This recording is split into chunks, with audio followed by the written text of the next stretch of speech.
गाव गोदो खुलिनाय दाख्लै बिटिसि बुख्रुबाखै होनबा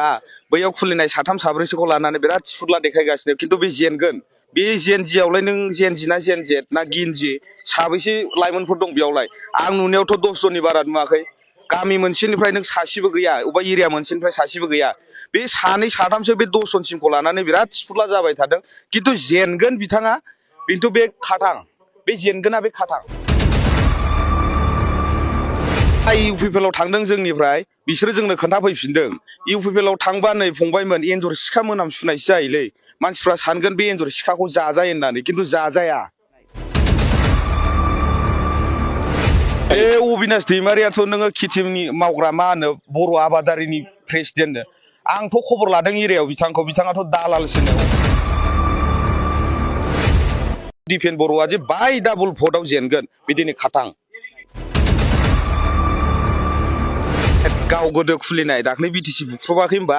बैयाव खुलिनाय साथाम साब्रैसोखौ लानानै बिराद थिफुरला देखायगासिनो खिन्थु बे जेनगोन बे जेनजियावलाय नों जेनजि ना जेनजेट ना गिनजि साबैसे लाइमोनफोर दं बेयावलाय आं नुनायावथ' 10 जननि बारा नुवाखै गामि मोनसेनिफ्राय नों सासेबो गैया अबा एरिया मोनसेनिफ्राय सासेबो गैया बे सानै साथामसो बे 10 जनसिमखौ लानानै बिराद थिफुरला जाबाय थादों खिन्थु जेनगोन बिथाङा खिन्थु बे खाथां बे जेनगोना बे खाथां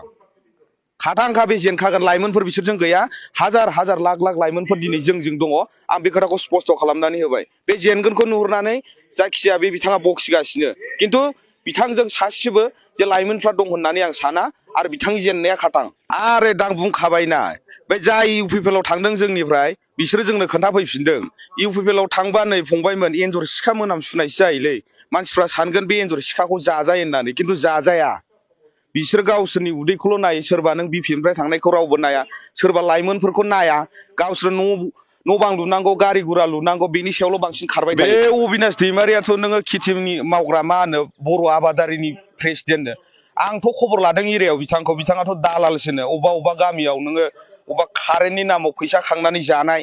अबा नोङो आइवाइ न' होगोन होननानै फैसा जानाय अबहायबा सोरबा आइबिएस होगोन होननानै सोरखौबा थगायनानै फैसा लांनाय बिनि अनगायैथ' आं जेबो नुवाखै दा बिथांनि रावा जे उदालगुरि समस्ति बायदियाव गोहोम खोख्लैनो हागोन बे नङा रिहन दैमारि बिथांखौ जों सासे एक्सपिरियेन्स लिडार हिसाबै जों मोनदों गोबां खामानि मावगोनखौ जों मिजिंथिदों खिन्थु अबिनाश दैमारि बिथांनि जे नंखाय बाथ्रा बे दिनै समाजाव जे गोहोम खोख्लैनो हागोन उदालगुरि समस्तियाव जे गोहोम खोख्लैनो हागोन बे नङा बिथाङा सासे थगायसुला सासे दालाल बिथांनि रावखौ दिनै बायदियाव रायजो राजाफ्रा रावबो खोनासङा बिथाङा मोनसे खोथा स्पष्ट खालामनानै होथों जे थारैनो मानो थांमारदों दिनै बिथांमोना जाय इउपिपिएल नागारनानै बिपिएफआव फैदों बिथांमोनखौ माने इउपिपिएलखौ गाज्रि मोननानैसो फैदों बिथांमोना बे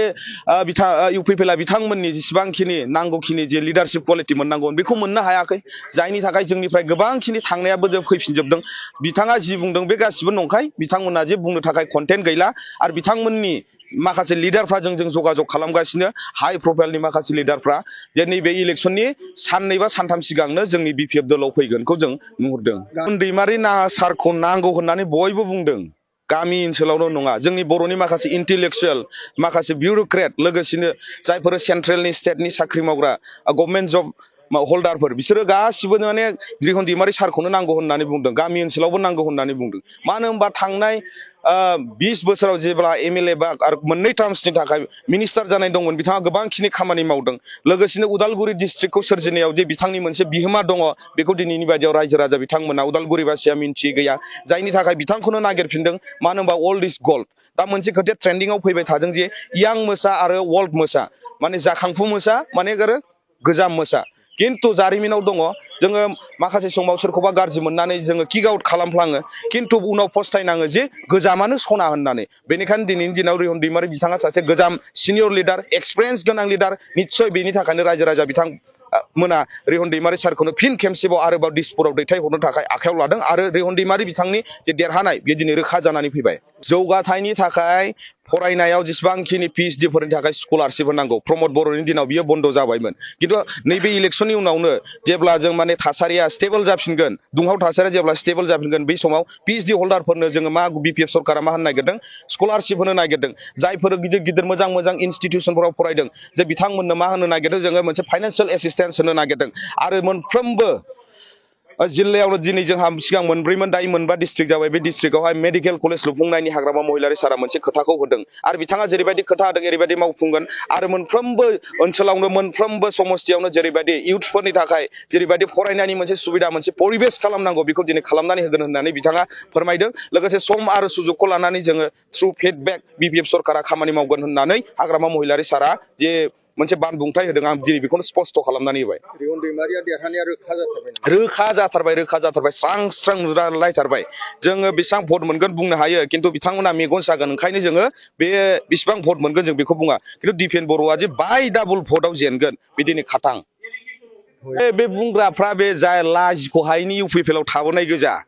फैनो नागिरबाय थादोंमोन खिन्थु बिथांमोनानो लाजिनानै बांद्राय बखिद्रायबायना जोंनि बिपिएफखौ नंखाय फाखायनो जोंथ' गाज्रि मावाखै मोजांसो मावदों दा मोखांबो हाला फैद्रायनोबो हाला न' सिङावबो जिरायनानै थानो हाला लासिं सिं जाबाय नालाय दा बुंफ्लाखानांगोन खिन्थु जाय बुंग्रा बे बिपिएफनि सरि इउपिपिएलनि बेफोरबायदि लाजिनानै न' सिङाव हाबसोना थानाय सुबुंफ्रासो बुंदों आरोखि रिहन सारा देरहाथारगोन खाथां जों दा मानो नटिफिकेसन होआखै जाखो होदोंब्रा